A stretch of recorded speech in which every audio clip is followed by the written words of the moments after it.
السلام علیکم۔ کہتے ہیں کہ شادی کے بعد عورت کا چہرہ اور جسمانی حالت بتاتی ہے کہ اس کے شوہر نے اسے کس حالت میں رکھا ہوا ہے۔ وہ عورتیں کبھی بوڑھی نہیں ہوتیں جن کے شوہر ان پر جان چھڑکتے ہیں۔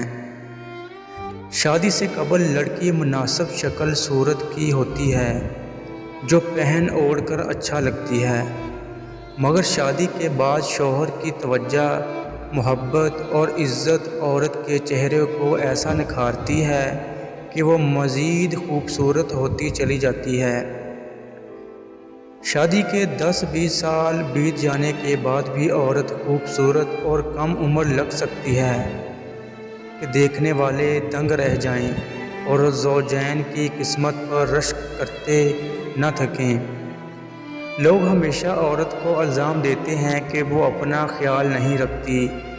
جس کا شوہر ہی اسے عزت و اہمیت نہ دیتا ہو تو وہ بھلا کس کے لیے سجے سنورے۔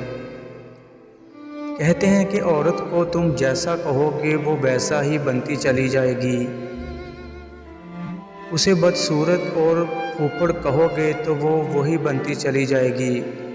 اگر اسے خوبصورت اور سلیقہ مند کہو گے تو وہ خود بخود ویسی ہی بنتی چلی جائے گی۔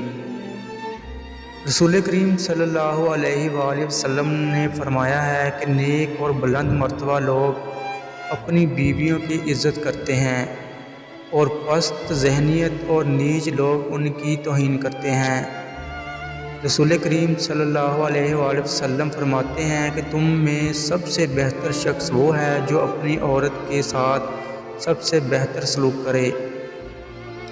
ڈاکٹر علی شریعتی کہتے ہیں کہ عورت اگر پرندے کی صورت میں خلق ہوتی تو وہ ضرور مور ہوتی، اگر چوپائی کی صورت میں خلق کی جاتی تو ضرور ہرن ہوتی، اگر کیڑے مکوڑے کی صورت میں خلق کی جاتی تو ضرور تتلی ہوتی، لیکن وہ انسان خلق ہوئی تاکہ ماں، بہن اور عشق بیوی بنے۔